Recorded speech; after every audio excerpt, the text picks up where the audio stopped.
ਸਤਿ ਸ਼੍ਰੀ ਅਕਾਲ, ਸਵਾਗਤ ਹੈ ਸਾਰੇ ਹੀ ਦਰਸ਼ਕਾਂ ਦਾ। ਪੰਜਾਬ ਇਸ ਵੇਲੇ ਵੇਖ ਰਹੇ ਹੋ ਤੁਸੀਂ ਤੇ ਮੈਂ ਹਾਂ ਗਗਨਦੀਪ ਸਿੰਘ ਲੈ ਕੇ ਹਾਜ਼ਰ ਹਾਂ ਪੰਜਾਬ ਦੀਆਂ ਖਾਸ ਖਬਰਾਂ। ਤੇ ਅੱਜ ਕਿਸਾਨੀ ਅੰਦੋਲਨ ਦੇ ਲਈ ਬਹੁਤ ਵੱਡਾ ਦਿਨ ਹੈ ਕਿਉਂਕਿ ਅੱਜ ਕਿਸਾਨ ਜਥੇਬੰਦੀਆਂ ਦੀ ਬੈਠਕ ਹੋਣ ਜਾ ਰਹੀ ਹੈ ਕੇਂਦਰ ਦੇ ਨਾਲ।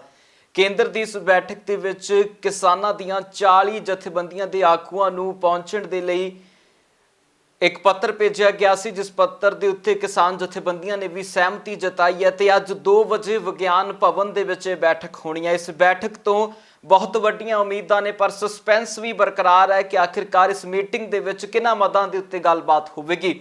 2 गलबातां ने जिहड़ियां वक्खो वखरे सिरे दे उत्ते ने। सरकार वाले पक्ष तो हजे तक सोधां दे लई गल हो रही है। किसानां दे वल्लों 4 मदां एक पत्र दे विच लिख के प्रपोजल के रूप दे विच भेजियां गईयां सी, उन्हां दे उत्ते गलबात हुंदी है। अज दी मीटिंग दे विचों कोई वड्डा ऐलान होण दीयां भी उम्मीदां ने, क्योंकि अज दी मीटिंग एक तौर ते उत्ते वेख्या जावे तां किसानां अते सरकार दे विच आखिरी मीटिंग हो के निबड़ सकदी है। ते खेती कानूनां नूं लैके लगातार 1 महीने तो ज़्यादा समय तो जो किसान लगातार प्रदर्शन कर रहे हैं, उस प्रदर्शन के विच रेडका जिहड़ा खत्म हो सकता है तो किसान वापस घरां नूं परत सकते हैं। सो अज की इस मीटिंग के उत्ते निगाह बनाई रखांगे। जदों भी कोई फैसला इस मीटिंग दे विचों वड्डा हुंदा है तो तुहाडे नाल उसकी खबर जरूर साझी करांगे। उधर अज की किसानां दी मीटिंग के उत्ते सुखपाल सिंह खैहरा का भी प्रतिक्रम है। सुखपाल सिंह खैहरा ने इस मीटिंग के बेसिट्टा रहन तो बाद की कुछ किसान जथेबंदियां नूं करना चाहिए, इस नूं लैके एक सलाह किसानां नूं दित्ती है। की कुछ कहना सुखपाल सिंह खैहरा दा सुणदे हां। ते मैं एक सुझाव भी देना चाहना अपनी किसान जथेबंदियां नूं कि देखो आपां सब ने मिल के तुहाडी अगवाई विच पीसफुल तरीका हर एक अडॉप्ट करके देख लिया। मतलब असीं पंजाब दे विच सड़कां डेमोक्रेटिक तरीके नाल प्रोटेस्ट करके देख लिया, धरनिਆਂ ते बैठ के देख लिया, भुख हड़ताल करके देख लिया, दिल्ली विच महीना बैठ के देख लिया। ਤੇ ਜੇ ਹੁਣ ਕੋਈ ਗੱਲ ਮੰਨੇ ਹੀ ਨਾ ਮੋਦੀ ਦੀ ਸਰਕਾਰ ਕਿ ਅਸੀਂ ਤਾਂ ਉਹ ਟਸ ਤੋਂ ਮਸ ਨਾ ਹੋਵੇ, ਤਾਂ ਫਿਰ ਮੇਰੀ ਇੱਕ ਤੁਹਾਨੂੰ ਇਹ ਰਾਏ ਕਹਿ ਲਓ, ਇੱਕ ਅਪੀਲ ਕਹਿ ਲਓ ਕਿ ਫਿਰ ਇੱਕ ਜਕਾਰਾ ਛੱਡੋ ਦਿੱਲੀ ਵਿੱਚ। ਜੇ ਬਿਲਕੁਲ ਆ ਕੱਲ ਪਰਸੋਂ ਦੀਆਂ ਟਾਕਸ ਵੀ ਫੇਲ ਹੋ ਜਾਂਦੀਆਂ, ਇੱਕ ਜਕਾਰਾ ਛੱਡੋ ਤੇ ਫਿਰ ਸਿਆਸੀ ਵਾਗਡੋਰ ਜਿਹੜੀ ਸਟੇਟ ਦੀ ਆ ਉਹ ਆਪਣੇ ਹੱਥ ਵਿੱਚ ਲਵੋ। ਕਿਉਂਕਿ ਜਿਹੜੀਆਂ ਸਾਡੀਆਂ ਪੋਲੀਟੀਕਲ ਪੁਰਾਣੀਆਂ ਪਾਰਟੀਆਂ ਨੇ ਇਸ ਵਕਤ, ਜੇ ਅੱਜ ਕ੍ਰਾਈਸਿਸ ਹੈ ਪੰਜਾਬ ਦੇ ਵਿੱਚ, ਦੇਸ਼ ਵਿੱਚ, ਅਗਰ ਅੱਜ ਪੰਜਾਬ ਦੇ ਕਿਸਾਨਾਂ ਤੇ 1 ਲੱਖ ਕਰੋੜ ਦਾ ਕਰਜ਼ਾ ਉਹ ਕੱਲ ਪਰਸੋਂ ਤਾਂ ਚੜਿਆ ਨਹੀਂਗਾ। ਇਹ ਕਈ ਦਹਾਕਿਆਂ ਦੀ ਜਿਹੜੀ ਡਿਸਕ੍ਰਿਮੀਨੇਸ਼ਨ ਸੀਗੀ, ਪਹਿਲਾਂ ਤਾਂ ਸੈਂਟਰਲ ਗਵਰਨਮੈਂਟ ਦੀ ਜੋ ਸਾਡੇ ਫਸਲਾਂ ਦੇ ਭਾਅ ਗੈਰ ਵਾਜਬ ਬੰਦ ਹੀ ਰਹੀ ਹੈ, ਜਾਣਦਿਆਂ ਹੋਇਆਂ ਕਿ ਇਨਫਲੇਸ਼ਨ ਬਹੁਤ ਹੈ, ਮਹਿੰਗਾਈ ਬਹੁਤ ਜ਼ਿਆਦਾ ਹੋ ਰਹੀ ਹੈ। ਔਰ ਬਹੁਤ ਸਾਰੇ ਐਗਰੀਕਲਚਰ ਮਾਹਰ ਸਾਇੰਟਿਸਟ ਨੇ ਕੰਪੈਰੀਜ਼ਨ ਕਰਕੇ ਦਿਖਾਤਾ ਕਿ ਕਿਸਾਨਾਂ ਦੀ ਆਮਦਨ ਪਿਛਲੇ 45-50 ਸਾਲ ਵਿੱਚ ਸਿਰਫ 19 ਗੁਣਾ ਵਧੀ ਹੈ, ਜਦਕਿ EMPLOYEES ਦੇ ਰੈਗੂਲਰ ਪੇ ਕਮਿਸ਼ਨਸ ਤੋਂ ਬਾਅਦ ਉਹ 250 ਗੁਣਾ ਵਧੀ ਹੈ। ਤੇ ਵਪਾਰੀਆਂ ਦਾ ਤਾਂ ਕੋਈ ਆਪਾਂ ਐਂਡ ਕਹਿੰਦੇ ਨਹੀਂ ਕਿ ਉਹਨਾਂ ਦੇ ਕਈ ਹਜ਼ਾਰ ਗੁਣਾ ਆਮਦਨ ਵੱਧ ਗਈ, ਤੇ ਇਕੱਲੇ ਕਿਸਾਨ ਨੂੰ ਕਿਉਂ ਟਾਰਗੇਟ ਕੀਤਾ ਜਾ ਰਿਹਾ? ਔਰ ਹੁਣ ਜਿਹੜੀ ਮਾੜੀ ਮੋਟੀ ਉਹ ਰੋਟੀ ਖਾਂਦਾ ਸੀ, ਤੁਸੀਂ ਉਹਦੀ ਰੋਟੀ ਉਹਦੇ ਪੇਟ ਦੇ ਉੱਤੇ ਲੱਤ ਮਾਰਨ ਦਾ ਉਪਰਾਲਾ ਕਰ ਰਹੇ। उधर दिल्ली की अरविंद केजरीवाल सरकार के वलों किसानों के लिए वड्डा ऐलान किया गया। अरविंद केजरीवाल ने ऐलान करदियां कहा है कि हुण किसानों की सहूलत के लिए असीं एक वड्डा कदम चुकण जा रहे हैं, जिसनूं लैके सीनियर आगूआं दे वल्लों प्रैस कॉन्फ्रेंस की गई है, जिस दे विच पंजाब के सह प्रभारी लाए गए राघव ਚੱਡਾ ਦੇ ਵੱਲੋਂ ਪ੍ਰੈਸ ਵਾਰਤਾ ਕੀਤੀ ਗਈ ਦਿੱਲੀ ਦੇ ਵਿੱਚ, ਅਤੇ ਚੰਡੀਗੜ੍ਹ ਦੇ ਵਿੱਚ ਆਮ ਆਦਮੀ ਪਾਰਟੀ ਦੇ ਯੂਥ ਵਿੰਗ ਦੀ ਕੋ ਪ੍ਰਧਾਨ ਲਾਈ ਗਈ ਅਨਮੋਲ ਗਗਨ ਮਾਨ ਦੇ ਵੱਲੋਂ ਵੀ ਪ੍ਰੈਸ ਕਾਨਫਰੰਸ ਕੀਤੀ ਗਈ ਹੈ। ਹੁਣ ਫ੍ਰੀ ਵਾਈਫਾਈ ਕਿਸਾਨਾਂ ਨੂੰ ਦਿੱਲੀ ਦੀ ਅਰਵਿੰਦ ਕੇਜਰੀਵਾਲ ਸਰਕਾਰ ਦੇਣ ਜਾ ਰਹੀ ਹੈ। ਕਿ ਕੁਝ ਖਾਸ ਇਸ ਪ੍ਰੈਸ ਕਾਨਫਰੰਸ ਦੇ ਵਿੱਚ ਰਿਹਾ, ਉਹ ਪ੍ਰੈਸ ਕਾਨਫਰੰਸ ਸੁਣਦੇ ਹਾਂ। अरविंद केजरीवाल जी ने ये फैसला लिया है कि सेवादार की भूमिका में जिस प्रकार से उन्होंने वहाँ शौचालय से लेकर पानी तक की और लंगर से लेकर कंबल तक की सेवा दी है, उसी श्रृंखला में एक और सेवा वाईफाई की सेवा अरविंद केजरीवाल जी अब सिंघू बॉर्डर पे शुरू करने जा रहे हैं। देश के किसान से अपील करते हैं कि आप हमें बताएं कहाँ कहाँ पे आपको सिग्नल स्ट्रेंथ की समस्या आ रही है, कनेक्टिविटी में दिक्कत है, वहाँ वाईफाई लगाएंगे। और इसी के साथ साथ हमारा ये भी प्रयास है कि देश का किसान इस आंदोलन में लीन है, बहुत पीड़ा, दुख, असुविधा का सामना कर रहा है, वो कम से कम अपने घर परिवार वालों से ठीक से बात कर सके, वीडियो कॉल कर सके, और उसी श्रृंखला में हम एक नई सेवा शुरू करने जा रहे हैं। शुक्रिया। ਕਿਉਂਕਿ ਕਿਤੇ ਨਾ ਕਿਤੇ ਸਾਨੂੰ ਸਾਰਿਆਂ ਨੂੰ ਇਹ ਮੰਨ ਕੇ ਚੱਲਣਾ ਪੈਣਾ ਵੀ ਜਿਹੜਾ ਇਹ ਕਿਸਾਨ ਅੰਦੋਲਨ, ਮਜ਼ਦੂਰ ਅੰਦੋਲਨ ਦਿੱਲੀ ਦੇ ਵਿੱਚ ਹੋ ਰਿਹਾ, ਜਿੰਨਾ ਇਹ ਤੋਂ ਜਿਹੜੀਆਂ ਸਾਡੀਆਂ ਲੁਟੇਰੀਆਂ ਸਰਕਾਰਾਂ ਨੇ ਘਬਰਾਈਆਂ ਨੇ, ਉਸ ਘਬਰਾਹਟ ਦੇ ਵਿੱਚ ਆ ਕੇ ਜਿੱਥੇ ਕਿਤੇ ਨਾ ਕਿਤੇ ਜਿਹੜਾ ਉੱਥੋਂ ਦਾ ਇੰਟਰਨੈਟ ਕਨੈਕਸ਼ਨ ਸੀ ਜੈਮਰ ਗੱਡੀਆਂ ਲਾ ਕੇ ਜਾਮ ਕਰਨ ਦੀ ਕੋਸ਼ਿਸ਼ ਵੀ ਕੀਤੀ ਗਈ ਹੈ ਵੀ ਕਿਤੇ ਨਾ ਕਿਤੇ, ਕਿਉਂਕਿ ਉਹਨਾਂ ਨੂੰ ਪਤਾ ਵੀ ਜਿੰਨਾ ਇਹਦਾ ਪ੍ਰਚਾਰ ਹੁੰਦਾ, ਜਦੋਂ ਇੱਕ ਪੰਜਾਬ ਚੋਂ ਕਿਸੇ ਪਰਿਵਾਰ ਨੇ ਉੱਥੇ ਕੀ ਹੈ ਕਿ ਜਿਵੇਂ 10 ਟਰਾਲੀਆਂ ਗਈਆਂ ਤਾਂ ਉਹ ਹਫਤਾ ਰਹਿੰਦੀਆਂ ਤੇ 10 ਟਰਾਲੀਆਂ ਮਗਰੋਂ ਜਾਂਦੀਆਂ, ਉਹ ਵਾਪਸ ਆ ਜਾਂਦੇ ਕੰਮਕਾਜ ਵੇਖਣ। ਸੋ ਉਹਦੇ ਲਈ ਕੀ ਆ, ਜਿਹੜਾ ਇੰਟਰਨੈਟ ਦਾ ਕਨੈਕਸ਼ਨ ਹੋਣਾ ਬੜਾ ਜ਼ਰੂਰੀ ਹੈ ਇਸ ਅੰਦੋਲਨ ਨੂੰ ਬਣਾਏ ਰੱਖਣ ਲਈ। ਸੋ ਕਿਤੇ ਨਾ ਕਿਤੇ ਜਿਹੜੇ ਉੱਥੋਂ ਦੇ ਜਿਹੜੇ ਨੈਟਵਰਕ ਕਨੈਕਸ਼ਨ ਨੇ ਉਹ ਵੀਕ ਕਰਨ ਦੀ ਵੀ ਕੋਸ਼ਿਸ਼ ਕੀਤੀ ਗਈ ਆ, ਕਿਉਂਕਿ ਪ੍ਰਚਾਰ ਵੀ ਸਾਰਾ ਇੰਟਰਨੈਟ ਨਾਲ ਹੋ ਰਿਹਾ।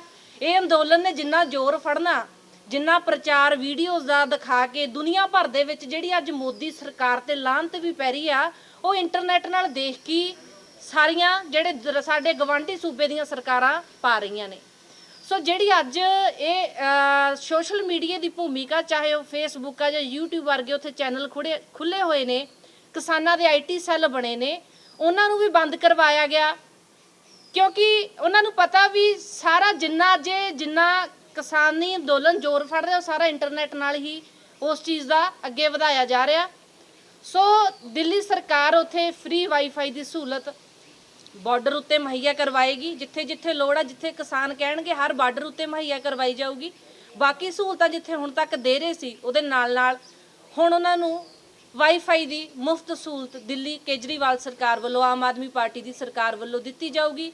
ਉਧਰ ਲਗਾਤਾਰ ਵੱਖ-ਵੱਖ ਪਾਰਟੀਆਂ ਦੇ ਆਗੂਆਂ ਦੇ ਵੱਲੋਂ ਬਿਆਨ ਦਿੱਤੇ ਜਾ ਰਹੇ ਸੀ ਕਿ ਜਿਹੜੇ ਖੇਤੀ ਕਾਨੂੰਨਾਂ ਨੂੰ ਲੈ ਕੇ ਲਗਾਤਾਰ ਕੇਂਦਰ ਅਤੇ ਕਿਸਾਨਾਂ ਦੇ ਵਿਚਕਾਰ ਰੇੜਕ ਆਏ, ਇਹਨਾਂ ਖੇਤੀ ਕਾਨੂੰਨਾਂ ਦੇ ਉੱਤੇ ਅਕਾਲੀ ਦਲ ਦੇ ਆਗੂਆਂ ਦੇ ਵੀ ਹਸਤਾਖਰ ਨੇ, ਜਿਸ ਦੇ ਵਿੱਚ ਮੁੱਖ ਤੌਰ ਤੇ ਉੱਤੇ ਨਾਮ ਬੀਬਾ ਹਰਸਿਮਰਤ ਕੌਰ ਬਾਦਲ ਦਾ ਲਿਆ ਜਾ ਰਿਹਾ ਸੀ, ਜਿਸ ਦੇ ਉੱਤੇ ਅਕਾਲੀ ਦਲ ਦੇ ਆਗੂ ਰਮਾਣਾ ਦਾ ਪ੍ਰਤੀਕਰਮ ਹੈ। ਉਹਨਾਂ ਨੇ ਚੈਲੰਜ ਕੀਤਾ ਵਿਰੋਧੀ ਧਿਰਾਂ ਨੂੰ। ਉਹਨਾਂ ਦਾ ਕਹਿਣਾ ਹੈ ਕਿ ਇਸ ਨੂੰ ਲੈ ਕੇ ਜੇ ਕੋਈ ਸਬੂਤ ਹੈ ਤਾਂ ਉਸ ਸਬੂਤ ਨੂੰ ਅੱਗੇ ਲੈ ਕੇ ਆਓ, ਇਸ ਤਰ੍ਹਾਂ ਕਿਸੇ ਨੂੰ ਬਦਨਾਮ ਨਾ ਕੀਤਾ ਜਾਵੇ। ਮੈਂ ਇਹ ਚੈਲੰਜ ਕਰਦਾ, ਚਾਹੇ ਕੋਈ ਕਾਂਗਰਸ ਦਾ ਹੋਵੇ, ਕੋਈ BJP ਦਾ ਹੋਵੇ, ਕੋਈ ਆਮ ਆਦਮੀ ਪਾਰਟੀ ਦਾ ਹੋਵੇ, ਕਿ ਇਹ ਚੀਜ਼ ਪ੍ਰੂਵ ਕਰੇ। ਇਹ ਜਿਹੜੀ ਗੱਲ ਕਰਕੇ ਸੋਸ਼ਲ ਮੀਡੀਆ ਤੇ ਫਿਰ ਉੱਥੋਂ ਗਾਇਬ ਹੋ ਜਾਣਾ, ਇਹਦੇ ਨਾਲ ਮਸਲੇ ਦਾ ਹੱਲ ਨਹੀਂ ਹੋਣਾ। ਜਾਂ ਤਾਂ ਇਸ ਚੀਜ਼ ਨੂੰ ਸਾਬਤ ਕਰੋ। ਸਾਬਤ ਕਰੋਗੇ ਤਾਂ ਮੈਂ ਅੱਜ ਜ਼ਿੰਮੇਵਾਰੀ ਨਾਲ ਇੱਥੇ ਬਹਿ ਕੇ ਕਹਿੰਦਾ ਅਸੀਂ ਮੈਂ ਤਾਂ ਸਿਆਸਤ ਤੋਂ ਕਿਨਾਰਾ ਕਰ ਜੂੰਗਾ, ਸਿਆਸਤ ਛੱਡ ਦੂੰਗਾ। ਨਹੀਂ ਤਾਂ ਜਿਹੜੇ ਬੰਦੇ ਇਹ ਗੱਲਾਂ ਘਵਾ ਰਹੇ ਹੈ ਉਹ ਸਿਆਸਤ ਛੱਡਣ, ਕਿਸੇ ਪੁਆਇੰਟ ਤੇ ਆ ਕੇ ਕਿਸੇ ਮੁੱਦੇ ਤੇ ਸਟੈਂਡ ਲੈ ਕੇ ਦਲੇਰੀ ਨਾਲ ਗੱਲ ਕਰਨ ਦੀ ਹਿੰਮਤ ਰੱਖਣ। ਫਿਰ ਇਹ ਲੁਕਣ ਨਾ। ਇਹ ਗੱਲਾਂ ਕੌਣ ਕਰ ਰਿਹਾ? ਇਹ ਕਾਂਗਰਸ ਪਾਰਟੀ ਵਾਲਿਆਂ ਦੀ। ਪਹਿਲਾਂ ਮੈਂ ਦੱਸਣਾ ਚਾਹੁੰਦਾ, ਜਦੋਂ ਬਿੱਲ ਪਾਰਲੀਮੈਂਟ 'ਚ ਆਏ, ਇਹਨਾਂ ਦਾ ਲੀਡਰ ਰਾਹੁਲ ਗਾਂਧੀ ਤੇ ਸੋਨੀਆ ਗਾਂਧੀ ਇੱਕ ਦਿਨ ਪਹਿਲਾਂ ਫਿਕਸਡ ਮੈਚ ਦੇ ਤਹਿਤ BJP ਦੇ ਨਾਲ ਬਾਹਰ ਚੜ ਗਏ। ਬਿੱਲ ਕਾਂਗਰਸ ਪਾਰਟੀ ਨੇ ਪਾਸ ਕਰਾਏ ਪਾਰਲੀਮੈਂਟ 'ਚ, BJP ਨੇ ਲਿਆਂਦੇ, ਕਾਂਗਰਸ ਨੇ ਪਾਸ ਕਰਾਏ। ਮੈਂ ਪੁੱਛਣਾ ਚਾਹੁੰਦਾ ਇਹਨਾਂ ਦੇ MP ਗੈਰ ਹਾਜ਼ਰ ਕਿਉਂ ਹੋਏ ਉੱਥੋਂ ਜਦੋਂ ਬਿੱਲਾਂ ਦੀ ਲੜਾਈ ਲੜੀ? ਕਿਉਂ ਉੱਥੇ ਸੁਖਬੀਰ ਸਿੰਘ ਬਾਦਲ ਤੇ ਹਰਸਿਮਰਤ ਕੌਰ ਬਾਦਲ ਨੂੰ ਕੱਲਿਆਂ ਨੂੰ ਉੱਥੇ ਲੜਾਈ ਕਿਉਂ ਲੜਨੀ ਪਈ? ਇਹ ਕਾਂਗਰਸ ਵਾਲੇ ਗੈਰ ਹਾਜ਼ਰ ਕਿਉਂ ਸੀ? ਹੁਣ ਜਦੋਂ ਲੜਾਈ ਸਿੱਖਣਾ ਤੇ ਹੈ, ਰਾਹੁਲ ਗਾਂਧੀ ਫਿਰ ਇਟਲੀ ਨੂੰ ਚੜ ਗਿਆ। ਕੀ ਗੱਲ, ਇੱਥੇ ਕਿਸਾਨ ਸੜਕਾਂ ਤੇ ਬੈਠੇ ਆ, ਸੰਘਰਸ਼ ਚੱਲੀ ਜਾ ਰਿਹਾ ਹੈ, ਤੇ ਰਾਹੁਲ ਗਾਂਧੀ ਨੂੰ ਇਹੋ ਜਿਹਾ ਕਿਹੜਾ ਕੰਮ ਆ ਗਿਆ? ਮੈਂ ਸਵਾਲ ਪੁੱਛਣਾ ਚਾਹੁੰਦਾ ਕਾਂਗਰਸ ਪਾਰਟੀ ਨੂੰ ਕਿ ਰਾਜ ਸਭਾ ਦੇ ਵਿੱਚ ਜਦੋਂ ਗਿਣਤੀ ਤੁਹਾਡੀ BJP ਨਾਲੋਂ ਵੱਧ ਹੈ UPA ਦੀ, 140 ਮੈਂਬਰ UPA ਦੇ, 112 ਮੈਂਬਰ NDA ਦੇ ਹੈ, ਤੇ ਬਿੱਲ ਕਿਵੇਂ ਪਾਸ ਹੋ ਗਏ ਜੇ ਤੁਹਾਡੀ ਮਿਲੀ ਭੁਗਤ ਨਹੀਂ? ਉਧਰ ਲਗਾਤਾਰ ਪੰਜਾਬ ਦੇ ਵਿੱਚ ਵੱਖ-ਵੱਖ ਜਗ੍ਹਾਵਾਂ ਦੇ ਉੱਤੇ ਭਾਜਪਾ ਪ੍ਰੋਗਰਾਮਾਂ ਨੂੰ ਬੰਦ ਕਰਵਾਉਣ ਦੇ ਚੱਲਦਿਆਂ ਭਾਜਪਾ ਦੇ ਆਗੂਆਂ ਦੇ ਵੱਲੋਂ ਇੱਕ ਪ੍ਰੈਸ ਕਾਨਫਰੰਸ ਕੀਤੀ ਗਈ, ਜਿਸ ਦੇ ਵਿੱਚ ਪੰਜਾਬ ਭਾਜਪਾ ਦੇ ਪ੍ਰਧਾਨ ਅਸ਼ਵਨੀ ਸ਼ਰਮਾ ਮੌਜੂਦ ਰਹੇ ਨੇ।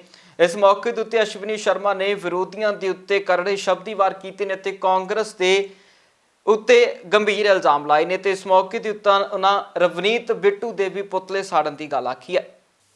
DGP ਸਾਹਿਬ ਰਵਨੀਤ ਬਿੱਟੂ ਦੇ ਉੱਤੇ FIR ਦਰਜ ਕਰੋ, ਇਹਦੀ ਮੰਗ ਭਾਰਤੀ ਜਨਤਾ ਪਾਰਟੀ ਕਰਦੀ ਹੈ। ਮੰਗ ਹੀ ਨਹੀਂ ਕਰਦੀ। ਕੱਲ ਪੂਰੇ ਪੰਜਾਬ ਦੇ ਹਰ ਜ਼ਿਲ੍ਹਾ ਹੈੱਡਕੁਆਟਰ ਦੇ ਉੱਤੇ ਭਾਰਤੀ ਜਨਤਾ ਪਾਰਟੀ SSP ਦੇ ਆਫਿਸ ਦੇ ਅੰਦਰ ਕੰਪਲੇਨ ਦਰਜ ਕਰੇਗੀ और भारतीय जनता युवा मोर्चा हर जिले के अंदर बिट्टू का पुतला जलाएंगे। और यह आंदोलन केवल रस्म अदायगी लिए नहीं कल होया कि एक देवता हो गया।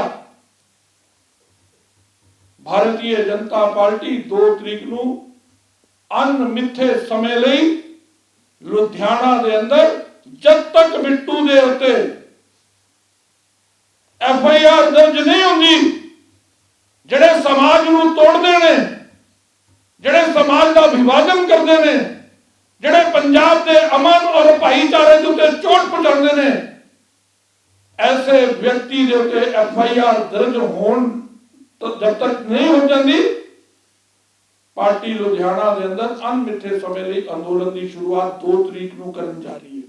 ਉਧਰ ਭਾਜਪਾ ਪ੍ਰਧਾਨ ਅਸ਼ਵਨੀ ਸ਼ਰਮਾ ਦੇ ਵੱਲੋਂ ਪੁਤਲੇ ਫੂਕਣ ਦੇ ਐਲਾਨ ਦੇ ਉੱਤੇ ਰਵਨੀਤ ਬਿੱਟੂ ਦਾ ਪ੍ਰਤੀਕਰਮ ਹੈ। ਰਵਨੀਤ ਬਿੱਟੂ ਦਾ ਕਹਿਣਾ ਹੈ ਕਿ ਉਹਨਾਂ ਦੇ ਵੱਲੋਂ ਕੋਈ ਅਜਿਹਾ ਬਿਆਨ ਨਹੀਂ ਸੀ ਦਿੱਤਾ ਗਿਆ ਜਿਸ ਦੇ ਉੱਤੇ ਨਾ ਵੱਡਾ ਮੁੱਦਾ ਬਣੇ, ਤੇ ਨਾਲ ਹੀ ਰਵਨੀਤ ਬਿੱਟੂ ਨੇ ਕਿਹਾ ਕਿ ਜੇਕਰ ਪੁਤਲੇ ਫੂਕਣੇ ਚਾਹੁੰਦੇ ਹੋ ਤਾਂ ਜੀ ਸਦਕੇ ਫੂਕੋ, ਕਿਉਂਕਿ ਇਸ ਦੇ ਨਾਲ ਉਮਰ ਦੇ ਵਿੱਚ ਵਾਧਾ ਹੁੰਦਾ ਹੈ। ਹੋਰ ਕੀ ਕੁਝ ਕਹਿਣਾ ਰਵਨੀਤ ਬਿੱਟੂ ਦਾ, ਉਹ ਸੁਣਦੇ ਹਾਂ। ਅਸ਼ਵਨੀ ਜਿਹੜੇ ਨੇ ਨਾ BJP ਦੇ ਪ੍ਰਧਾਨ, ਉਹਨਾਂ ਦੀ ਮੈਂ ਪਹਿਲਾਂ ਤਾਂ ਇਹ ਦੱਸ ਦਿੰਦਾ ਵੀ ਉਹ ਨਿੱਜੀ ਤਾਂ ਮੇਰੀ ਤਾਂ ਉਹਨਾਂ ਨਾਲ ਕੋਈ ਨਹੀਂ ਗੀ, ਮੈਂ ਕਿਹੜਾ ਜ਼ਮੀਨ ਵੰਡਣੀ ਆ ਉਹਨਾਂ ਨਾਲ, ਅੱਜ ਤੱਕ ਮੇਰਾ ਕੋਈ ਉਹਨਾਂ ਨਾਲ ਵਿਵਾਦ ਨਹੀਂ ਸੀ। ਇਹ ਗੱਲ ਸ਼ੁਰੂ ਕਿੱਥੋਂ ਹੋਈ ਵੀ ਜਦੋਂ ਉਹਨਾਂ ਤੇ ਸਭ ਤੋਂ ਪਹਿਲਾਂ ਹੁਸ਼ਿਆਰਪੁਰ ਟੋਲ ਤੇ ਉਹਨਾਂ ਤੇ ਇੱਕ ਬਹੁਤ ਵੱਡਾ ਪ੍ਰਦਰਸ਼ਨ ਹੋਇਆ ਸੀ, ਉਹਨਾਂ ਦੇ ਖਿਲਾਫ ਝੰਡੀਆਂ ਦਿਖਾਈਆਂ, ਉਹਨਾਂ ਖਿਲਾਫ ਨਾਅਰੇ ਲਾਏ, ਤੇ ਉਹ ਉਸ ਵੇਲੇ ਸਿੱਧਾ ਪੁਲਿਸ ਸਟੇਸ਼ਨ ਗਏ। ਪੁਲਿਸ ਸਟੇਸ਼ਨ ਉਹਨਾਂ ਨੇ 10-15 ਬੰਦਿਆਂ ਦੇ ਨਾਂ ਦਿੱਤੇ ਤੇ ਬਾਕੀ ਅਨਨੋਨ ਫੇਸਿਸ ਲਿਖਾਤਾ ਵੀ ਜਿਹਨੂੰ ਵੀ ਜੀ ਕਰੂ ਵਸਾਈ ਜਾਵਾਂਗੇ। ਮੈਂ ਸਿਰਫ ਇਹ ਬਿਆਨ ਦਿੱਤਾ ਉਦੋਂ ਵੀ ਭਾਈ ਮਾਹੌਲ ਖਰਾਬ ਹੋ ਜਾਏਗਾ, ਕਿਸਾਨਾਂ ਦੇ ਯੂਥ ਲੀਡਰਾਂ ਤੇ ਪਰਚਾ ਨਾ FIR ਦਰਜ ਕਰਿਓ, ਤੁਸੀਂ ਇਹਦੇ ਬਜਾਏ ਮੇਰੇ ਤੇ FIR ਦਰਜ ਕਰ ਦਿਓ। ਇਹ ਮੈਂ ਜਿਹੜਾ ਇਹ ਵਿਰੋਧ ਹੋਇਆ ਇਹਦੇ ਪਿੱਛੇ ਮੈਂ ਆ ਵੀ ਮੇਰੇ ਤੇ ਮੈਂ ਤਾਂ ਸਿਰਫ ਇਹ ਕੀਤਾ ਸੀ ਵੀ ਜੇ ਉਸ ਵੇਲੇ ਤੁਸੀਂ ਫਾਰਮਰਸ ਦੇ FIR ਦਰਜ ਕਰਦੇ ਤੇ ਤੁਸੀਂ ਅੰਦਾਜ਼ਾ ਲਾ ਸਕਦੇ ਹੋ ਵੀ ਇਹ ਹਾਲ ਕੀ ਹੁੰਦਾ। ਹਜੇ ਤਾਂ ਪਰਚਾ ਦਰਜ ਹੋਇਆ ਨਹੀਂ, ਅਸ਼ਵਨੀ ਹੁਣੀ ਪਹਿਲਾਂ ਹੀ ਸਾਰੇ BJP ਪੰਜਾਬ ਤੋਂ ਬਾਹਰ ਆ। ਜੇ ਇਹ FIR ਦਰਜ ਕਰ ਦਿੰਦੇ ਹੋ ਬੱਚਿਆਂ ਤੇ ਨੌਜਵਾਨਾਂ ਤੇ ਫਿਰ ਆਪਣਾ ਬਣਦਾ ਕੀ। ਤੇ ਇਸ ਕਰਕੇ ਉਸ ਗੱਲ ਤੋਂ ਬਾਅਦ ਉਹ ਮੇਰੇ ਮਗਰ ਪਏ ਹੋਏ ਆ। ਆ ਜਿਹੜੀ ਤੁਸੀਂ ਗੱਲ ਦੱਸ ਰਹੇ ਹੋ ਵੀ ਅੱਜ ਉਹਨਾਂ ਨੂੰ ਬਿੱਟੂ ਤੋਂ ਸਿਵਾਏ ਮੈਂ ਸਮਝਦਾ ਕੋਈ ਦਿਖ ਨਹੀਂ ਰਿਹਾ। ਉਧਰ ਲਗਾਤਾਰ ਪੰਜਾਬ ਦੇ ਸਾਂਸਦ ਅਤੇ ਵਿਧਾਇਕ ਜੰਤਰ ਮੰਤਰ ਦੇ ਉੱਤੇ ਡਟੇ ਹੋਏ ਨੇ ਤੇ ਜੰਤਰ ਮੰਤਰ ਦੇ ਉੱਤੇ ਬੈਠੇ ਨਾ ਕਾਂਗਰਸੀ ਸੰਸਥਾ ਅਤੇ ਵਿਧਾਇਕਾਂ ਨੂੰ ਮਿਲਣ ਦੇ ਲਈ ਵੱਖ-ਵੱਖ ਕਾਂਗਰਸੀ ਆਗੂ ਪਹੁੰਚ ਰਹੇ ਨੇ ਤੇ ਉਧਰ ਸੁਖਜਿੰਦਰ ਸਿੰਘ ਰੰਧਾਵਾ ਵੀ ਇਹਨਾਂ ਕਾਂਗਰਸੀ ਵਿਧਾਇਕਾਂ ਤੇ MPਆਂ ਨੂੰ ਮਿਲਣ ਦੇ ਲਈ ਪਹੁੰਚੇ ਨੇ, ਜਿਨ੍ਹਾਂ ਦਾ ਕਹਿਣਾ ਸੀ ਕਿ ਲਗਾਤਾਰ ਅਸੀਂ ਕਿਸਾਨੀ ਹੱਕਾਂ ਦੇ ਲਈ ਇਸੇ ਤਰ੍ਹਾਂ ਕੰਮ ਕਰਦੇ ਰਹਾਂਗੇ। ਪਹਿਲੇ ਵੀ ਮਨੋਬਲ ਕੋਈ ਸੀਗਾ ਨਹੀਂ ਗਿਰਾ ਪਹਿਲਾਂ ਵੀ ਮਨੋਬਲ ਜਿਹੜਾ ਪੰਜਾਬੀ ਦਾ ਤੇ ਕਦੇ ਵੀ ਮਨੋਬਲ ਨਹੀਂ ਦਿਖਦਾ, ਚਾਹੇ ਦੇਸ਼ ਦੀ ਲੜਾਈ ਹੋਈ ਜਾਂ ਪਾਕਿਸਤਾਨ ਨਾਲ ਹੋਈ ਜਾਂ ਚਾਈਨਾ ਦੀ ਵਾਰੇ ਪੰਜਾਬੀਆਂ ਦੇ ਤੇ ਕਦੇ ਵੀ ਮਨੋਬਲ ਨਹੀਂ ਗਿਰਿਆ। तो इस करके मनोबल इन्हों का बहुत स्ट्रोंग है और हमेशा ही ये चढ़ती कला च रहने वाले ने, चढ़ती कला च ही रहेंगे। लेकिन रंधावा साहब, आपको नहीं लगता कि लगातार 1 महीने के आसपास होने वाले हैं जो आपके कांग्रेस के सांसद हैं, विधायक हैं, दिल्ली पर बैठे हुए हैं, लगता नहीं कि आपको पहले आना चाहिए था? आप यहाँ पर जो आए हो एक किसान की वजह से आए हो या एक कांग्रेस नेता की वजह से? बिल्कुल किसान की वजह करके हैं और मैं MLA भी हाँ, वो ये तो मैं कह नहीं सकता कि मैं कांग्रेसी करके नहीं आया, मैं कांग्रेसी करके भी आया, मैं MLA करके भी आया, मैं किसान करके भी आया। और ये सानू सारिਆਂ ਨੂੰ ਜਿਹੜੇ ਵੀ ਅਸੀਂ ਹੈਗੇ ਇੱਥੇ ਪਹੁੰਚਣਾ ਚਾਹੀਦਾ। ਪਹਿਲਾਂ ਇਸ ਕਰਕੇ ਨਹੀਂ ਆਏ ਕਿ ਉੱਥੇ ਇਲਾਕਿਆਂ ਦੇ ਵਿੱਚ ਅਸੀਂ ਆਪ ਵੀ ਲੋਕਾਂ ਨੂੰ ਕਰ ਰਹੇ ਹਾਂ ਕਿ ਇਹ ਜਿਹੜੇ ਕਾਨੂੰਨ ਨੇ ਗਲਤ ਨੇ। ਔਰ ਮੇਰਾ ਖਿਆਲ ਹੈ ਕਿ ਮੈਕਸਿਮਮ ਮੀਟਿੰਗਸ ਕੀਤੀਆਂ ਅਸੀਂ ਸਾਰਿਆਂ ਨੇ ਆਪਣੇ ਆਪਣੇ ਇਲਾਕਿਆਂ 'ਚ ਜਾ ਕੇ ਕਿ ਜਿਹੜੇ ਕਾਨੂੰਨ ਨੇ ਇਹ ਦੇਸ਼ ਵਿਰੋਧੀ ਨੇ, ਇਹ ਕਿਸਾਨੀ ਹਿੰਦੁਸਤਾਨ ਦੀ ਨੂੰ ਖਤਮ ਕਰਨ ਵਾਲੇ ਨੇ, ਪੰਜਾਬ ਦੀ ਕਿਸਾਨੀ ਨੂੰ ਖਤਮ ਕਰ ਦੇਣਗੇ, ਪੰਜਾਬ ਦੇ ਲੋਕਾਂ ਦੀ ਬਰਬਾਦੀ ਹੋ ਜਾਏਗੀ। ਜਿਸ ਹਿੰਦੁਸਤਾਨ ਨੂੰ ਅਸੀਂ ਆਤਮ ਨਿਰਭਰ ਕੀਤਾ, ਅੱਜ ਉਸੇ ਅੰਨਦਾਤਾ ਨੂੰ ਖਤਮ ਕਰਨਾ ਚਾਹੁੰਦੇ, ਉਹ ਬਿਲਕੁਲ ਅਸੀਂ ਨਹੀਂ ਹੋਣ ਦੇਵਾਂਗੇ। ਐਗਰੀਕਲਚਰ ਯੂਨੀਵਰਸਿਟੀ ਜਿਹੜੀ ਆ ਸਾਡੀ ਉੱਥੋਂ ਦੀ Ludhiana agriculture university, doctor Manmohan Singh ਦੇ ਟਾਈਮ ਉਹਨੂੰ 100 ਕਰੋੜ ਜਾ ਸਕਦਾ। ਕੀ ਗੱਲ 7 ਸਾਲ ਇਹਨਾਂ ਨੂੰ BJP ਦੀ ਗਵਰਨਮੈਂਟ ਨੂੰ ਕਿਉਂ ਨਹੀਂ ਐਗਰੀਕਲਚਰ ਯੂਨੀਵਰਸਿਟੀ ਨੂੰ ਉੱਥੇ ਰਿਸਰਚ ਕਰ ਲਈ ਜਾਂ ਹੋਰ ਨਵੇਂ ਸੀਡ ਪੈਦਾ ਕਰਨ ਲਈ ਕਿਉਂ ਨਹੀਂ ਪੈਸੇ ਭੇਜੇ ਗਏ? ਕਿ ਮੈਂ ਤਾਂ ਪਹਿਲੇ ਦਿਨੋਂ ਇਹ ਬੇਨਤੀ ਕਰ ਰਿਹਾ ਸਾਰੇ ਵਿਧਾਇਕਾਂ ਨੂੰ, ਸਾਰੇ MP ਸਾਹਿਬਾਨਾਂ ਨੂੰ, ਔਰ ਧੰਨਵਾਦ ਕਰਦਾ ਸਰਦਾਰ ਸੁਖਜਿੰਦਰ ਸਿੰਘ ਰੰਧਾਵਾ ਜੀ ਦਾ, ਬਰਿੰਦਰਮੀਤ ਸਿੰਘ ਪਾੜਾ ਜੀ ਦਾ ਜੋ ਵਿਧਾਇਕ ਨੇ ਗੁਰਦਾਸਪੁਰ ਤੋਂ। ਔਰ ਜੇ ਇਸੇ ਤਰ੍ਹਾਂ ਹੀ ਸਾਰੀਆਂ ਪਾਰਟੀਆਂ ਹੀ ਇਹ ਮਨ ਬਣਾ ਲੈਣ, ਉਹਨਾਂ ਦੀ ਜਾਗਦੀ ਜ਼ਮੀਰ ਹੋਵੇ ਤਾਂ ਉਹ ਇੱਥੇ ਆਣ ਕੇ ਬੈਠਣ ਤੇ ਜਿਹੜਾ ਦਬਾਅ ਹੈ ਨਰਿੰਦਰ ਮੋਦੀ ਤੇ ਜਿਹੜਾ ਬਣ ਸਕਦਾ ਹੈ। ਔਰ ਮੈਨੂੰ ਇਹ ਵੀ ਆਸ ਆ ਕਿ ਜਿੰਨਾ ਕੁ ਦਬਾਅ ਕਿਸਾਨ ਅੰਦੋਲਨ ਦਾ ਬਣਿਆ ਹੈ ਉਹਦੇ ਨਾਲ ਕੋਈ ਮੀਟਿੰਗ ਦੇ ਵਿੱਚ ਜ਼ਰੂਰ ਕੋਈ ਨਾ ਕੋਈ ਹੱਲ ਨਿਕਲੇਗਾ। ਉਧਰ ਆਮ ਆਦਮੀ ਪਾਰਟੀ ਦੇ ਪੰਜਾਬ ਪ੍ਰਧਾਨ ਭਗਵੰਤ ਮਾਨ ਅੱਜਕੱਲ ਉੱਤਰਾਖੰਡ ਦੇ ਦੌਰੇ ਦੇ ਉੱਤੇ ਨੇ। ਉੱਤਰਾਖੰਡ ਦੇ 2 ਦਿਨਾਂ ਦੌਰੇ ਦੇ ਦੌਰਾਨ ਉਹਨਾਂ ਇੱਕ ਰੈਲੀ ਵੀ ਕੱਢੀ ਹੈ, ਜਿਸ ਰੈਲੀ ਦਾ ਨਾਮ ਭਗਵੰਤ ਮਾਨ ਦੇ ਵੱਲੋਂ ਕਿਸਾਨ ਨਿਆਂ ਯਾਤਰਾ ਰੱਖਿਆ ਗਿਆ। ਇਸ ਦੇ ਵਿੱਚ ਭਗਵੰਤ ਮਾਨ ਦੇ ਵੱਲੋਂ ਵੱਖ-ਵੱਖ ਜਗ੍ਹਾਵਾਂ ਦੇ ਉੱਤੇ ਉੱਤਰਾਖੰਡ ਦੇ ਵਿੱਚ ਕਿਸਾਨਾਂ ਨੂੰ ਅਤੇ ਆਮ ਲੋਕਾਂ ਨੂੰ ਸੰਬੋਧਨ भी किया गया। किसान जथेबंदियां तो वहाँ पे बैठी हैं, वो आंदोलन कर रहे हैं, आंदोलन चल रहा है। 6-6 महीने का 8-8 महीने का राशन उनके पास है। किसान अगर किसी पूरे देश का पेट पालता है तो अपना पेट भी वो पाल सकता है।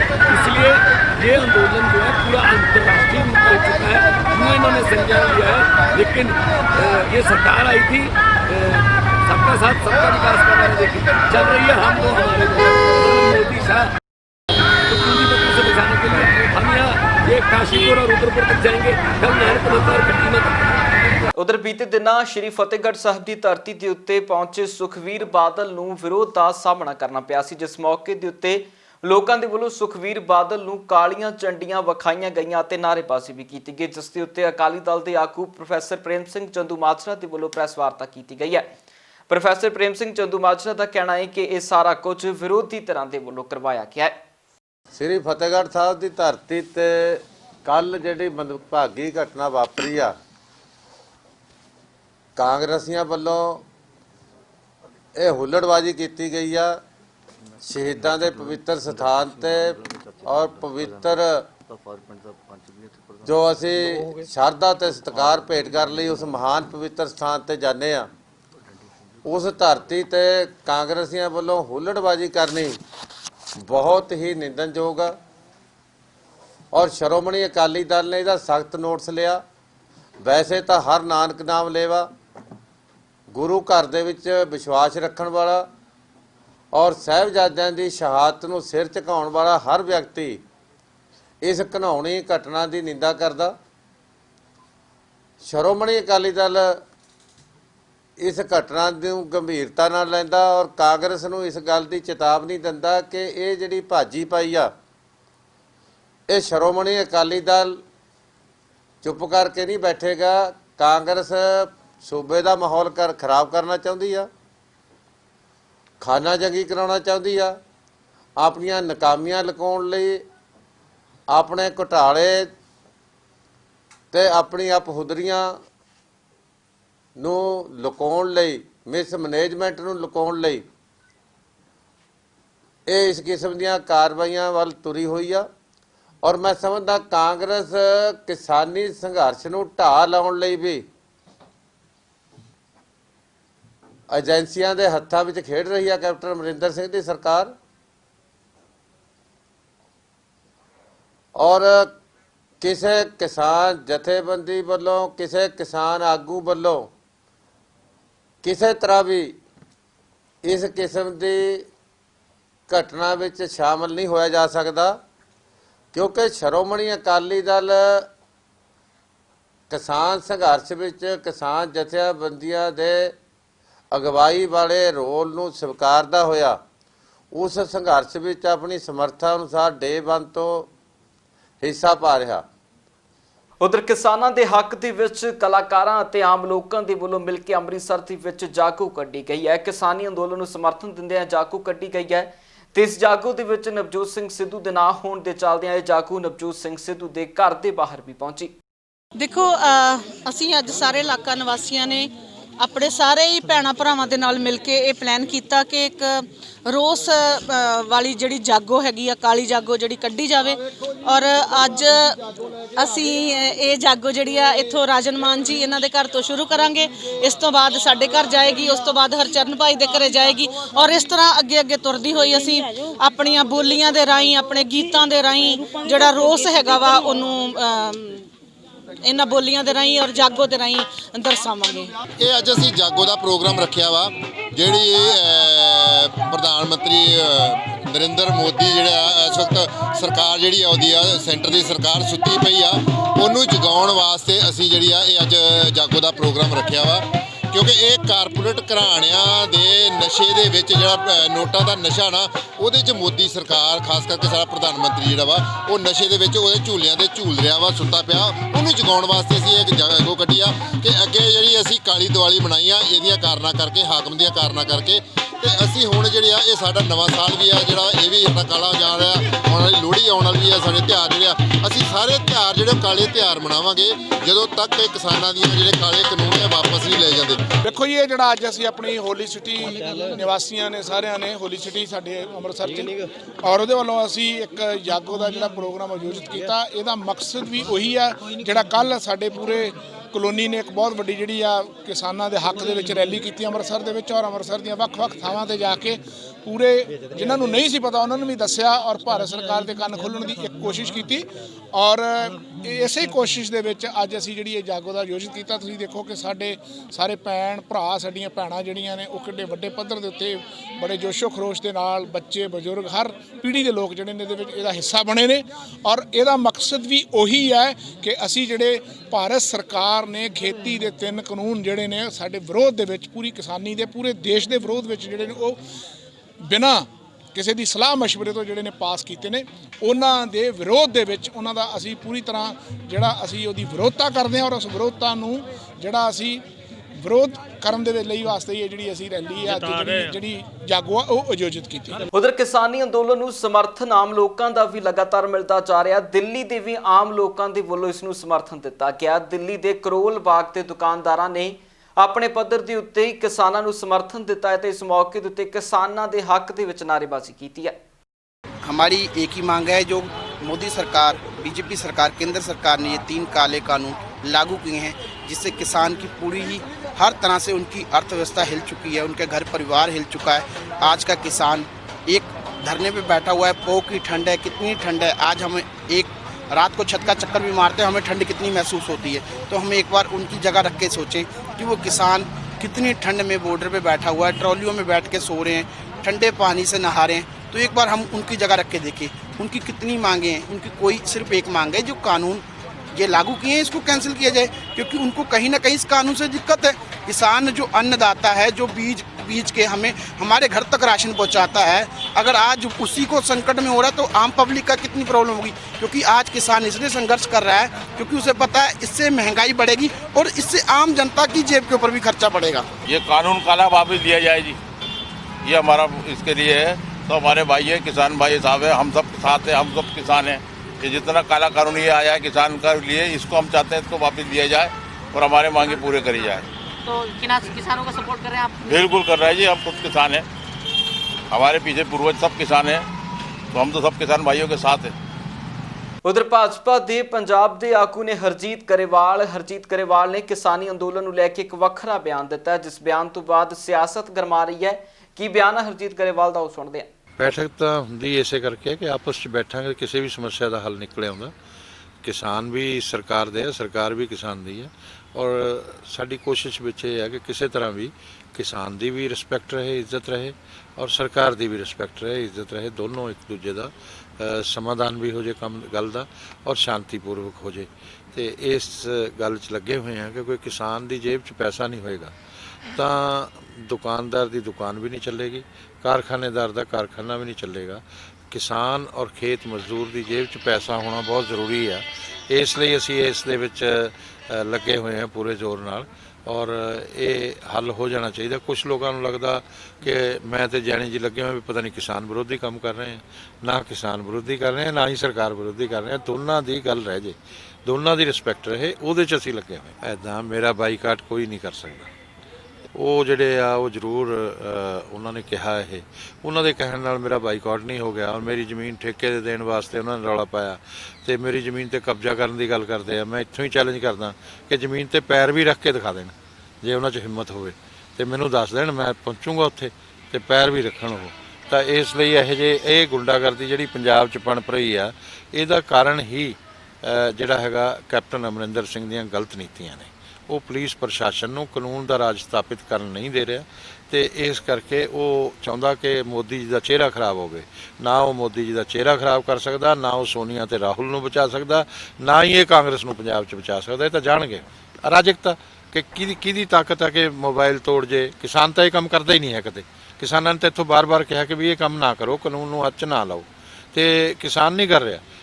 ਇਸ ਲਈ ਮੇਰੀ ਪ੍ਰਾਰਥਨਾ ਹੈਗੀ ਆ ਕਿ ਇਹ ਕਾਨੂੰਨ ਦਾ ਰਾਜ ਸਥਾਪਿਤ ਕਰੇ ਔਰ ਇਹ ਗੱਲਾਂ ਬੰਦ ਕਰੇ। ਜੋ ਉਹਦੀ ਡਿਊਟੀ ਆ, ਰਾਜ ਧਰਮ ਹੈ ਜੋ ਉਸ ਦਾ ਪਾਲਣ ਕਰੇ। ਉਹ ਰਾਜ ਧਰਮ ਦਾ ਪਾਲਣ ਨਹੀਂ ਕਰ ਰਿਹਾ ਔਰ ਉਹਨੂੰ ਲੋਕ ਰਾਜ ਦੇ ਅੰਦਰ ਲੋਕ ਲਾਜ ਹੁੰਦੀ ਹੈ, ਲੋਕਾਂ ਦੀ ਸ਼ਰਮ ਜ਼ਰੂਰੀ ਹੁੰਦੀ ਹੈ, ਉਹ ਵੀ ਨਹੀਂ ਹੈ ਕੈਪਟਨ ਅਮਰਿੰਦਰ ਸਿੰਘ। ਉਧਰ ਪੰਜਾਬ ਦੇ ਕੈਬਨਿਟ ਮੰਤਰੀ ਰਾਣਾ ਗੁਰਮੀਤ ਸਿੰਘ ਸੋਢੀ ਦੇ ਘਰ ਦੇ ਬਾਹਰ ਵੀ ਈਟੀਟੀ ਟੈਟ ਪਾਸ ਅਧਿਆਪਕ ਯੂਨੀਅਨਾਂ ਦੇ ਆਗੂਆਂ ਦੇ ਵੱਲੋਂ ਪ੍ਰਦਰਸ਼ਨ ਕੀਤਾ ਗਿਆ ਤੇ ਉਹਨਾਂ ਨੇ ਅੱਜ ਹੋਣ ਵਾਲੀ ਕੈਬਨਿਟ ਦੀ ਬੈਠਕ ਦੇ ਵਿੱਚ ਉਹਨਾਂ ਦੇ ਮਸਲੇ ਦੇ ਉੱਤੇ ਵਿਚਾਰ ਚਰਚਾ ਕਰਨ ਦੇ ਲਈ ਵੀ ਅਪੀਲ ਕੀਤੀ ਹੈ। ਦੇਖੋ ਜੀ, ਅੱਜ ਅਸੀਂ ਪੰਜਾਬ ਦੇ ਵਿੱਚ ਤਕਰੀਬਨ ਸਾਰੇ ਹੀ ਕੈਬਨਿਟ ਮੰਤਰੀਆਂ ਨੂੰ ਈਟੀਟੀ ਟੈਟ ਪਾਸ ਵੱਲੋਂ ਮੰਗ ਪੱਤਰ ਦਿੱਤੇ ਜਾ ਰਹੇ ਨੇ। ਕੈਬਨਿਟ ਦੀ ਜੇ ਮੀਟਿੰਗ ਹੋ ਰਹੀ ਹੈ ਉਸ ਦੇ ਵਿੱਚ ਸਾਡੀਆਂ ਜਿਹੜੀਆਂ ਜਾਇਜ਼ ਮੰਗਾਂ ਨੇ ਉਸ ਦਾ ਹੱਲ ਕੱਢਿਆ ਜਾਵੇ। ਸਾਡੀਆਂ ਜਾਇਜ਼ ਮੰਗਾਂ ਇਹ ਹਨ ਕਿ ਜਿਹੜੀਆਂ 2364 ਪੋਸਟਾਂ ਸਰਕਾਰ ਵੱਲੋਂ ਦਿੱਤੀਆਂ ਗਈਆਂ ਨੇ ਉਸ ਦੇ ਵਿੱਚ ਜਿਹੜੇ ਕਿ ਉਧਰ ਜਾਣੀ ਈਟੀਟੀ ਦੀ ਥਾਂ ਤੇ ਬੀਐਡ ਵਾਲਿਆਂ ਨੂੰ ਜਿਹੜਾ ਕੰਸੀਡਰ ਕੀਤਾ ਜਾ ਰਿਹਾ ਤੇ ਨਾਲ 10 ਨੰਬਰ ਦੇ ਕੇ ਕੱਚੇ ਮੁਲਾਜ਼ਮਾਂ ਨੂੰ ਈਟੀਟੀ ਤੋਂ ਜਿਹੜੇ ਕਿ ਟੈਸਟ ਤੋਂ ਅੱਗੇ ਰੱਖਿਆ ਜਾ ਰਿਹਾ ਹੈ। ਇਸ ਲਈ ਸਾਡੀ ਇਹ ਮੰਗ ਹੈ ਕਿ ਜਿਹੜੇ ਈਟੀਟੀ ਦੀ ਪੋਸਟ ਹੈ ਸਿਰਫ ਉਹ ਈਟੀਟੀ ਉਸ ਪੋਸਟ ਤੇ ਜਿਹੜਾ ਉਹ ਵਿਚਾਰਿਆ ਜਾਵੇ ਤਾਂ ਜੋ ਉਹਨਾਂ ਨੂੰ ਰੁਜ਼ਗਾਰ ਮਿਲ ਸਕੇ। ਸਾਡੀਆਂ ਅੱਜ ਜਾਇਜ਼ ਮੰਗਾਂ ਨੂੰ ਲੈ ਕੇ ਕਿ ਈਟੀਟੀ ਦੀ ਪੋਸਟ ਤੇ ਈਟੀਟੀ ਨੂੰ ਪ੍ਰੈਫਰੈਂਸ ਦਿੱਤੀ ਜਾਵੇ, ਕਿਉਂਕਿ ਈਟੀਟੀ ਦੀ ਪੋਸਟ ਤੇ ਬੀਐਡ ਨੂੰ ਨਾਲ ਵਿਚਾਰਿਆ ਜਾ ਰਿਹਾ ਹੈ ਈਟੀਟੀ ਦੇ ਬਰਾਬਰ, ਜਦੋਂ ਕਿ ਜਿਹੜੀ ਮਾਧਿਅਮਿਕ ਸਿੱਖਿਆ ਉਹਦੇ ਉੱਪਰ ਹੱਕ ਹੈ ਜਿਹੜਾ ਉਹ ਈਟੀਟੀ ਦਾ ਬਣਦਾ ਹੈ ਕਿ ਈਟੀਟੀ ਨੂੰ ਹੀ ਜਿਹੜੀ ਉਹਦੇ ਤੇ ਪ੍ਰਾਇਮਰੀ ਜਿਹੜਾ ਪੋਸਟ ਹੈ ਉਹਦੇ ਉੱਪਰ ਜਿਹੜਾ ਪੜ੍ਹਾ ਸਕਦੇ ਈਟੀਟੀ ਵਾਲੇ। ਔਰ ਇੱਕ ਜਿਹੜਾ ਕੱਚੇ ਮੁਲਾਜ਼ਮ ਹੈ ਜਿਹੜੇ ਪਿਛਲੇ ਸਮੇਂ ਤੋਂ ਕੰਮ ਕਰ ਰਹੇ ਆ ਸਰਕਾਰੀ ਅਦਾਰੇ ਦੇ ਵਿੱਚ ਸਕੂਲਾਂ ਦੇ ਵਿੱਚ, ਉਹਨਾਂ ਨੂੰ 10 ਨੰਬਰ ਦਿੱਤੇ ਜਾ ਰਹੇ ਆ। ਉਹ ਹਾਲਾਂਕਿ ਉਹ ਸਰਕਾਰ ਤੋਂ ਤਨਖਾਹ ਲੈ ਰਹੇ ਆ, ਉਹ ਸਰਕਾਰ ਉਹਨਾਂ ਨੂੰ ਐਡਜਸਟ ਕਰੇ ਜਿਵੇਂ ਮਰਜ਼ੀ ਕਰੇ, ਪਰ ਈਟੀਟੀ ਦੀ ਪੋਸਟ ਤੇ ਸਿਰਫ ਈਟੀਟੀ ਨੂੰ ਵਿਚਾਰਿਆ ਜਾਣਾ ਚਾਹੀਦਾ ਹੈ। ਈਟੀਟੀ ਦੀ ਪੋਸਟ ਤੇ ਉਹਨਾਂ ਨੂੰ 10 ਨੰਬਰ ਜਿਹੜੇ ਉਹ ਨਹੀਂ ਦੇਣੇ ਚਾਹੀਦੇ। ਇਹਨਾਂ ਮੰਗਾਂ ਨੂੰ ਲੈ ਕੇ ਜਿਹੜਾ ਅਸੀਂ ਇੱਥੇ ਪਹੁੰਚੇ ਔਰ ਜਿਹੜੇ ਸਾਡੇ ਸਾਥੀ ਓਵਰਏਜ ਹੋ ਰਿਹਾ ਉਹਨਾਂ ਦੀ ਉਮਰ ਅੱਧੀ ਛੋਟ ਜਿਹੜੀ ਉਹਨਾਂ ਨੂੰ ਦਿੱਤੀ ਜਾਵੇ, ਕਿਉਂਕਿ 37 ਤੋਂ 42 ਸਾਲ ਜਿਹੜੀ ਉਹ ਕੀਤੀ ਜਾਵੇ। ਉਧਰ ਮਹਾਮਾਰੀ ਦੇ ਦੌਰਾਨ ਲੱਗੇ ਲਾਕਡਾਊਨ ਦੇ ਦੌਰਾਨ ਕਈ ਇਲਾਕਿਆਂ ਦੇ ਵਿੱਚੋਂ ਆਏ ਸੈਲਾਨੀ ਵੱਖ-ਵੱਖ ਮੁਲਕਾਂ ਦੇ ਵਿੱਚ ਫਸ ਗਏ ਸੀ, ਜੋ ਹੁਣ ਮਾਹੌਲ ਸਹੀ ਹੋਣ ਦੇ ਚੱਲਦਿਆਂ ਵੱਖ-ਵੱਖ ਦੇਸ਼ਾਂ ਦੇ ਵਿੱਚ ਵੀ ਪਰਤਣੇ ਸ਼ੁਰੂ ਹੋ ਚੁੱਕੇ ਨੇ। ਉਧਰ ਪਾਕਿਸਤਾਨ ਦੀ ਧਰਤੀ ਤੋਂ ਭਾਰਤ ਦੇ ਵਿੱਚ ਪਹੁੰਚੇ ਯਾਤਰੀ ਵੀ ਇਸ ਲਾਕਡਾਊਨ ਦੇ ਦੌਰਾਨ ਭਾਰਤ ਦੇ ਵਿੱਚ ਫਸ ਗਏ ਸੀ, ਜਿਨ੍ਹਾਂ ਨੂੰ ਹੁਣ ਵਾਪਸ ਉਹਨਾਂ ਦੇ देश ਦੇ ਵੱਲ ਭੇਜਿਆ ਗਿਆ है। मैं वो पाकिस्तान का हूँ, ऐसे इधर आया था इंदौर में। कोई काम आए थे? बिल्कुल काम से आया था, ऐसे ही भनेजे के पास आया था। अब मैं जा रहा हूँ अपने पाकिस्तान। क्या इतना टाइम लॉकडाउन के काम? हाँ, लॉकडाउन के आया था, उधर फंस गया था बस। अब कैसा महसूस हुआ? बिल्कुल अच्छा ही है, बिल्कुल अच्छा लग रहा है। कितना टाइम हो गया इधर? तकरीबन 1 साल हो गया। अब वापस जा रहे हो? अब वापस जा रहे हो। परिवार में कौन कौन है? हाँ, परिवार में कौन कौन है? दरबार उधर ही। हाँ। उधर मेरे अपने हैं, बीवी है, बच्चे हैं, बेटा है। वो फ़ोन तो करते होंगे, याद आते होंगे? हाँ, बस बिल्कुल याद आते हैं। मैं वेस्ट बंगाल की हूँ, मेरा नाम महमूदा शाहीन है। मैं पाकिस्तान अपने शौहर के पास जा रही हूँ क्योंकि मेरी शादी उधर ही हुई है। मैं कुवैत से आई थी व्हीलचेयर से, मेरे पैरों में तकलीफ़ थी, मैं यहाँ इंडिया में इलाज के लिए आई थी। अभी मैं वापस जा रही हूँ अपने शौहर के पास और मैं इंडिया की भी बहुत शुक्रगुजार हूँ जिन्होंने मुझे पैर से चलने की ताकत दी, और मैं इस बच्चे की भी शुक्रगुजार हूँ जिसने मेरा शनिवार से लेकर आज तक मेरा साथ दिया है। अपने बच्चों से बढ़कर उन्होंने मेरा साथ दिया है, इसलिए मैं इनकी भी शुक्र। देखिए, अपना मुल्क छोड़ने में भी गम लग रहा है और शौहर के पास जाने की खुशी भी लग रही है, इसलिए मैं आपको बता नहीं सकती कि गम और खुशी एक साथ मिली हुई है। अप्रॉक्सीमेट 37% है जो इंडिया से पाकिस्तान जा रहे हैं। इनमें से दिल्ली के 97, MP 13, राजस्थान 3, JNK 7, महाराष्ट्र 2, छत्तीसगढ़ 4, गुजरात 9 और वेस्ट बंगाल 1। ये 137% है जो आज इंडिया से पाकिस्तान जा रहे हैं। एक्चुअली ये आज से 7-8 महीने पहले भारत में अपने रिश्तेदारों को मिलने के लिए, फंक्शन अटेंड करने के लिए या अपनी ट्रीटमेंट करवाने के लिए आए थे और लॉकडाउन पे मैंने यहाँ पे फंस चुके थे। इनको आज जाने की परमिशन है जो आज जा रहे हैं। ਪੰਜਾਬ ਇਸ ਵੇਲੇ ਦੇ ਵਿੱਚ ਫਿਲਹਾਲ ਦੇ ਲਈ ਇੰਨਾ ਹੀ, ਫਿਰ ਮੁੜ ਹਾਜ਼ਰ ਹੋਵਾਂਗੇ ਨਵੀਆਂ ਤੇ ਤਾਜ਼ਾ ਅਪਡੇਟਸ ਦੇ ਨਾਲ। ਤਦ ਤੱਕ ਲਈ ਮੈਨੂੰ ਦੀ ਇਜਾਜ਼ਤ, ਬਹੁਤ ਬਹੁਤ ਧੰਨਵਾਦ।